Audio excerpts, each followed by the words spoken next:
ஒரு சேனல் ஒன்று ஓப்பன் பண்ணிட்டு என்ன கண்டென்ட் போடலாம்னு யோசிக்கேன்.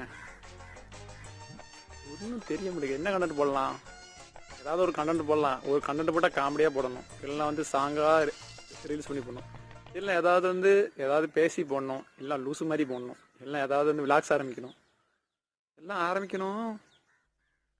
அந்த 4 கண்டென்ட் இருக்குது. ஸோ அந்த 4 கண்டென்ட்டில் எந்த கண்டென்ட் போடலாம்? ஒன்று வந்து காமெடியாக போடணும், இன்னொன்று வந்து ரீல்ஸ் பண்ணி போடணும், இன்னொன்று வந்து சோசியலை பற்றி போடணும், இன்னும் வந்து விளாக்ஸ். இந்த 4 எது போடலாம்? 4மே போடலான்னு பார்க்கேன். ஒருவேளை வந்து A to Z வீடியோ போட்டாலும் வியூஸ் போக முடியுது. என்ன பண்ண இந்த 4ல் வந்து ஏதாவது ஒரு வீடியோ போனால் மறக்காமல் வந்து வாட்ஸ்அப்பில் ஒரு மெசேஜ் போடுங்க. இல்லைன்னா comedy, action, reels, vlog, social media, இதில் 4ல் வந்து எது போட்டால் நல்ல வியூஸ் போகும் எனக்கு தெரில. அதான் ஒரு டவுட்டு. ஸோ தெரிஞ்சால் மறக்காமல் வாட்ஸ்அப் மட்டும் இல்லை தம்பி இது பண்ணடா சொல்லுங்கள், பண்ணி பார்ப்போம். ஏதாவது ட்ரை பண்ணுவோம் முடிஞ்ச அளவுக்கு.